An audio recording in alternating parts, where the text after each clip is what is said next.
Sam did most of the work early, and then a bit of an arm wrestle for the rest of the night, but got the job done nonetheless. Yes, we knew that Carlton are fast starting team. They usually come out of the blocks pretty hard, so it was a bit of a focus to make sure we were on early. Obviously, they were playing for a bit with Sam Docherty's last game and Jacob Wiedering's 200th game, so we knew there'd be a little bit of extra something about it. So pleased we were able to respond early, and they wouldn't go away, unfortunately, but thought we did what we had to do.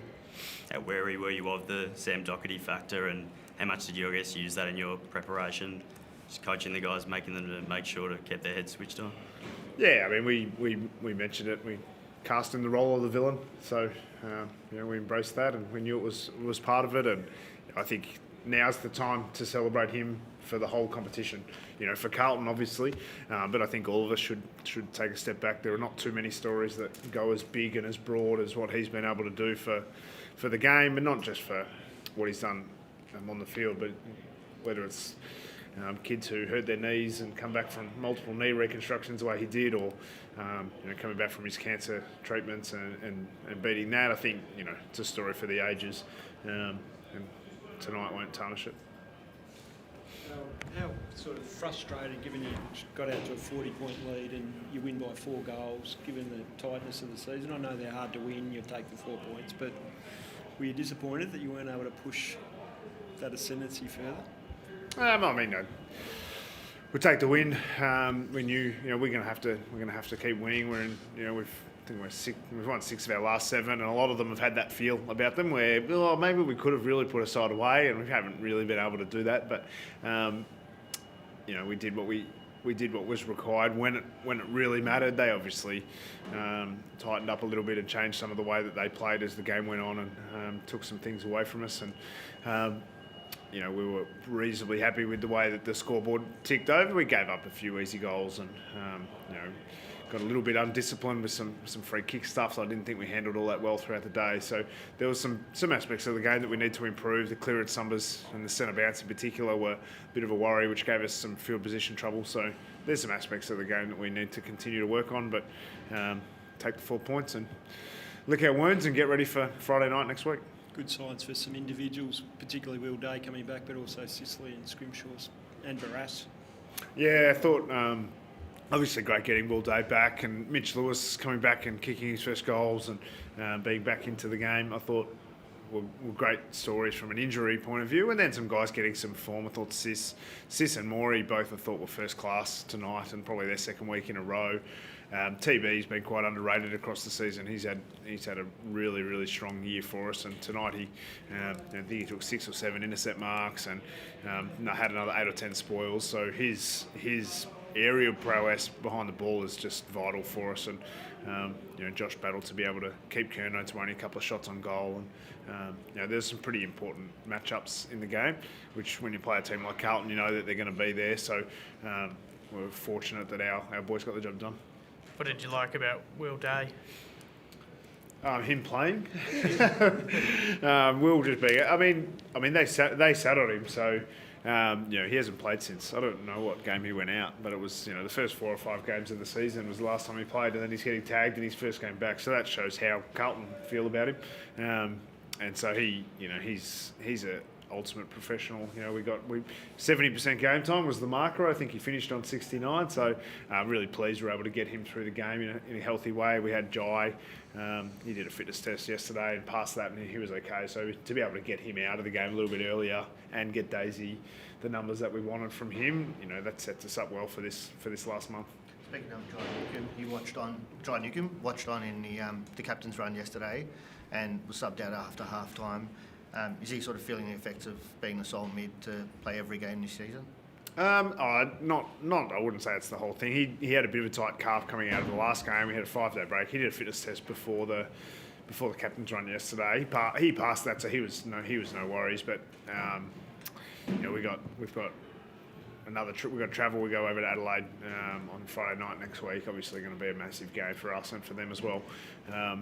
And that's a game we want our best players fresh and ready. And if we got the chance to take Jai out and get a bit of game time into some others and give him a bit of a freshen up, we thought that was a win. Yeah, you go. You go. Did you feel any tightness in his calf? No. He could have kept playing. No, I actually asked him. I got on the phone with him and said, "How you feeling, mate? I'm thinking about making the sub." He goes, "Oh, yeah, that might not be a bad idea." He said his hips were cramping up or something. So, no, he'll certainly play next week. He'll be fine. You talk about Day. What were you thinking when he runs back with the flight halfway through the third quarter, just into the forwards leading out of the square? Sorry, I missed the start. Day just ran back with the flight to the forwards. Did he? leading out I of the missed that. I wish he wouldn't do that. He does not need to be running back with the flight, but I'm not going to be the one to tell him because he won't listen anyway. He plays the game in a certain way. I think everyone likes the way Will Day plays, especially because he's probably not built for it, playing it like that. And I think sometimes he's got a lovable demeanour about him. And, he did a couple of things tonight where you're like, oh, yeah, there it is. He'll obviously be better for playing the game. And, we know that we saw patches of some pretty good footy tonight, and quite often let down by just one piece of skill. And if we can put our best footy together, then we think we can really trouble the best sides. The side scored 58 points from turnovers tonight. Was that really pleasing? Was that a focus of the game, like focus leading into the game? No, I mean we don't really focus on scores from a specific spot. I think we had to score from turnover because we probably weren't winning enough clearances to rely on scoring from there.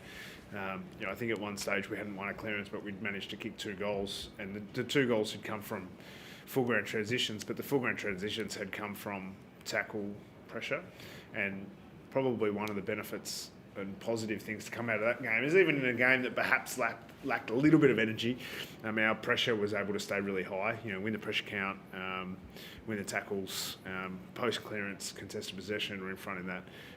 They obviously got their hands on it at the source a lot more than we did, but a lot of the rest of the game we felt like it was on our terms.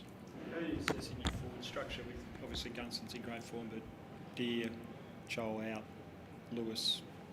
It's a fair decision you have to make at some point.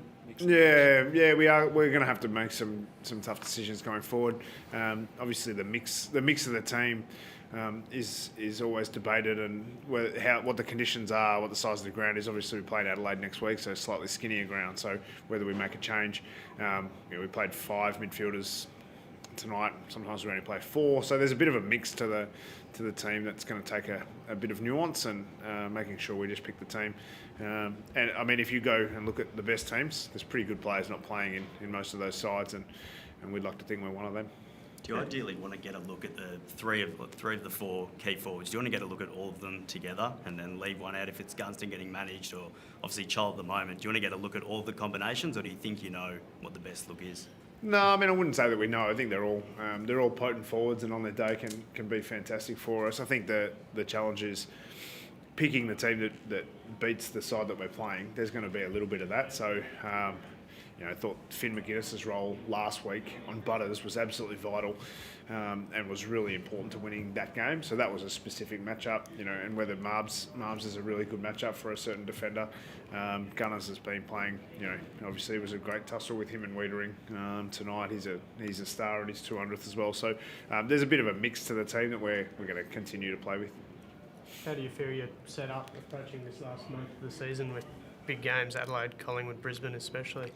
Yeah, I mean we play the sides in front of us on the ladder, so our destiny's in our hands. I think when you get to what are we 13 and 6, it's round 21 for us. Now we go into round 21. Right now we're 4th on the ladder. We play the teams in front of us, so you guys don't think we're going to make the finals, and time will tell. But we're certainly looking up, making sure we can get the job done against Adelaide next week. Then that well and truly puts the ball in our court, and that's what every team wants. You get to this time of year, you don't want to be relying on other games. You want to have it in your own hands, and we have that right now. So, pretty good spot to be. How's Jarman, Sam? Does he have something, a leg Jars, issue? yeah, I think someone landed on his foot, so I didn't think it was not a injury as such. It's just a bruise or something like that. Do you think he's fine for next week? Yeah, I don't know. Someone landed on his foot, very unusual that you would miss with that, but I don't know. Thanks, Ross.